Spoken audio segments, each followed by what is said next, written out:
Magandang umaga sa lahat sa taga-gym sa sentro. Doon sa tinatanong niyo kung ano yung naging impact sa Barangay Bigaladan. So maganda po yung naging impact sa aming barangay. Yung unang-una, yung mga tao ay tumataas yung kamalayan tungkol sa kahalagahan ng pangangalaga sa kalikasan, lalong-lalo na sa pag-aayos ng basura. So yun yung una namin nakita na medyo doon sila nag-response na maganda. Na kung saan, sinasabi nga namin na noong una, nahirapan kaming ipatupad yung pagpapaayos ng basura. Nagiging problema pa nga namin kasi pinakalat yung basura sa mga daan at yung iba ay hindi pa talaga segregated. At yung mga compostable na materials ay sinasama nila din sa mga pinapatapon na sa aming basurahan. So, sa ngayon po, medyo maganda na yung pag-iipon ng basura na unti-unti nang napapractice yung segregation, na wala na yung mga plastic doon sa mga compostable. So yun po yung mga magandang impact. Pangalawa, yung pagkikipagtulungan na rin ng community na unti-unti, bagamat hindi talaga namin mabigla, ay unti-unti na rin sila nakikipagtulungan sa pag-ayos, sa doon sa basura. Yun ang medyo malaking impact.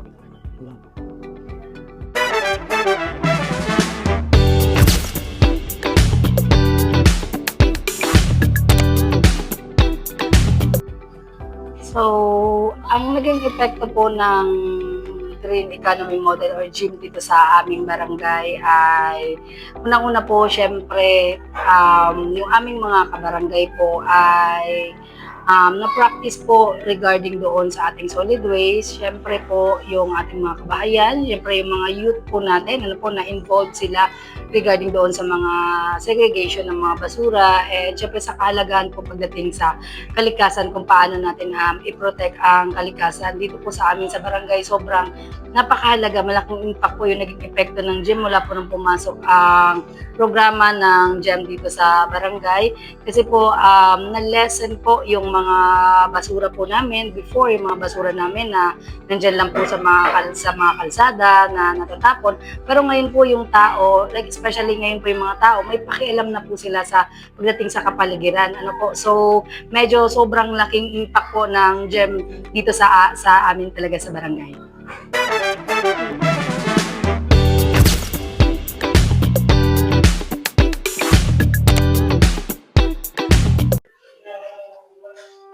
So, ayan. Good morning po. Para po sa akin, ang impact po ng gym sa aming barangay, sa mga ilang buwan pa lang na lumipas is napakalaki na ng epekto.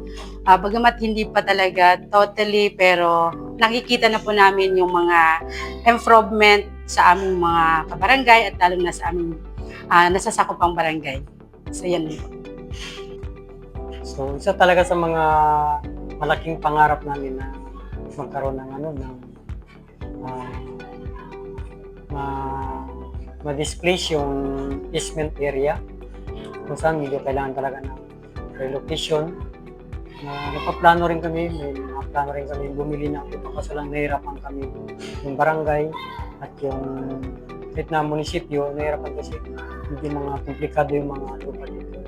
Pero inisip din namin na talagang humingi ng tulong sa pamahalaang lokal, matulungan yung barangay makabil ng relocation site. Maliban doon sa problema, mapanganib yung pagtira nila sa tabing playa. At yung kagandahan doon, kung talagang yung magpapagbigyan, magagawa ng paraan, malaking tulong yun na magbigyan ng magandang tirahan yung mga kabarangay namin. Nagiging favorable yun sa aming easement area.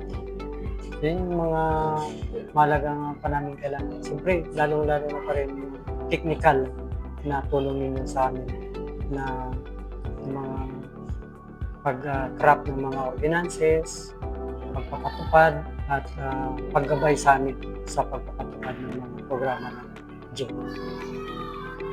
So, unang-una po, syempre, kami nagpapasalamat sa GEM kasi may sobrang laking tulong po na nangyayari sa amin sa barangay mula po na pumasok yung programa ng green economy model. So, ina-expect pa po namin na sa pakikipagtulungan po namin sa GEM, so maabot namin yung mga layunin namin patungkol po sa pangangalaga po ng mga kalikasan natin. Siyempre po, sa basura na din po, So, yung lahat po, gusto namin i-involve lahat ng community from the bottom po, mula po sa aming mga kabataan hanggang po sa aming mga residente po talaga ng mga senior na din po, mga ganun, sa aming mga vulnerable sector.